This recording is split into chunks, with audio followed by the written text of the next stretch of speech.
Lapor komandan, saya sedang merindukan seseorang yang tidak bisa saya miliki.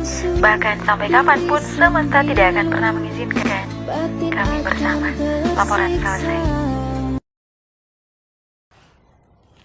Salve, salam jumpa lagi bersama saya Romo Yalo di channel Cahaya Hati Kristiani.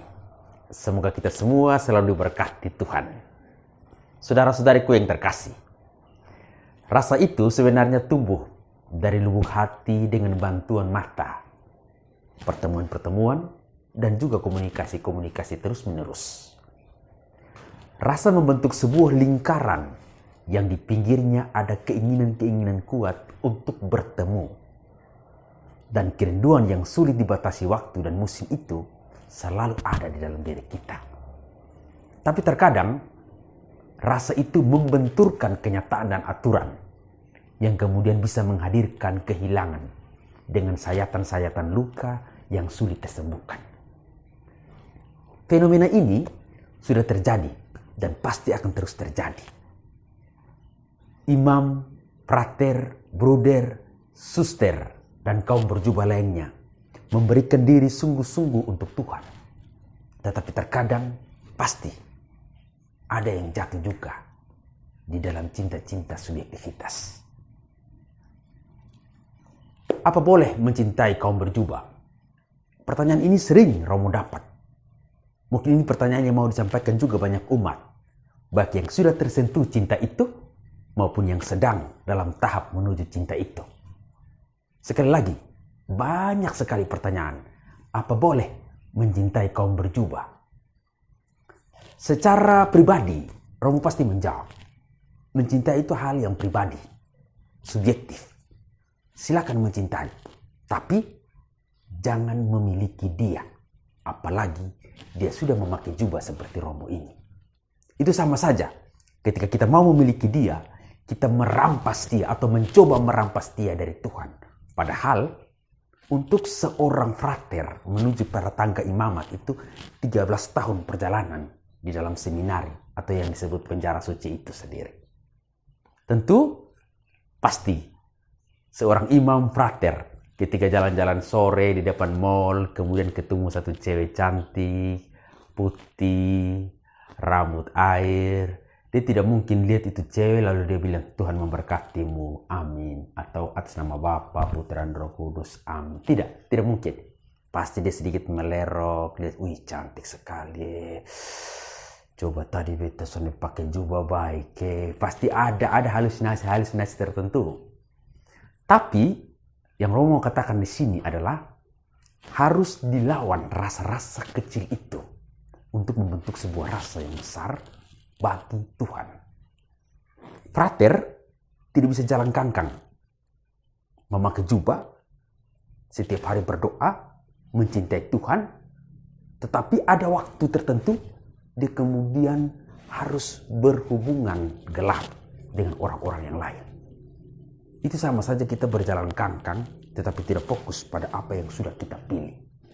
Betul. Rindu itu tidak berat. Yang berat itu adalah bagaimana kita menahan rindu buat mereka yang ada di sana. Apalagi kita masih berada di dalam satu komunitas.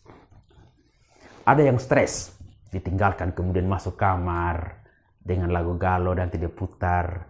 Kukira kita akan bersama dan seterusnya. Kalau Romo tidak. Romo kalau galau begitu Romo masuk kamar kemudian putar lagu Bento.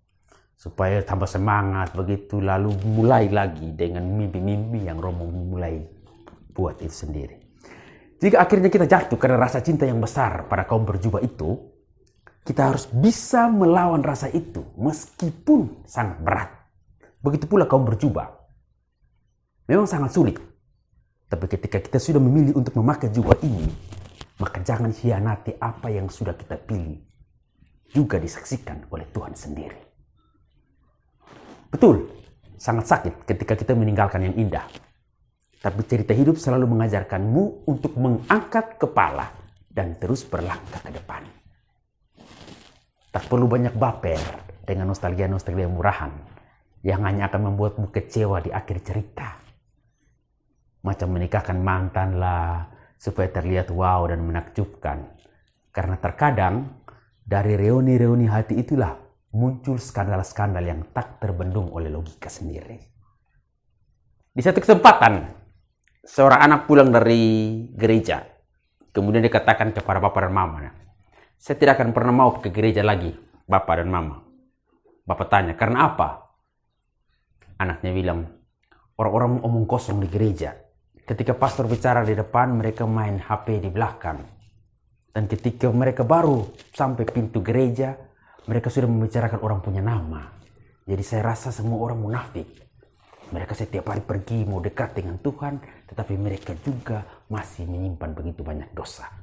Kemudian bapaknya katakan begini, anak, minggu depan kita dua pergi ke gereja. Bapak di dalam gereja ikut misa dan engkau di luar gereja. Nanti engkau pegang satu gelas yang berisi air. Seperti ini. Anak itu laksanakan. Selama bapaknya masuk di dalam gereja dan mengikuti misa, dia memegang gelas dengan air yang penuh itu, mengelilingi gereja itu. Persis lagu penutup, bapaknya keluar. Dan akhirnya melihat anak itu berada di depan gereja. Lalu bapak katakan, bagaimana? Apakah air itu tumpah? Anak itu katakan, tidak tumpah sedikit juga bapak. Lalu bapak sampaikan, sama seperti hidup. Ketika engkau sudah memilih apa yang engkau mau, maka fokus di situ. Meskipun begitu banyak cobaan, meskipun begitu banyak orang yang membicarakan tentang engkau. Tapi ketika engkau fokus ke depan, sama seperti air ini, tidak mungkin dia akan tumpah karena engkau sudah tahu bagaimana untuk sampai di sana bersama dengan Tuhan. Tuhan Yesus memberkatimu. Salve.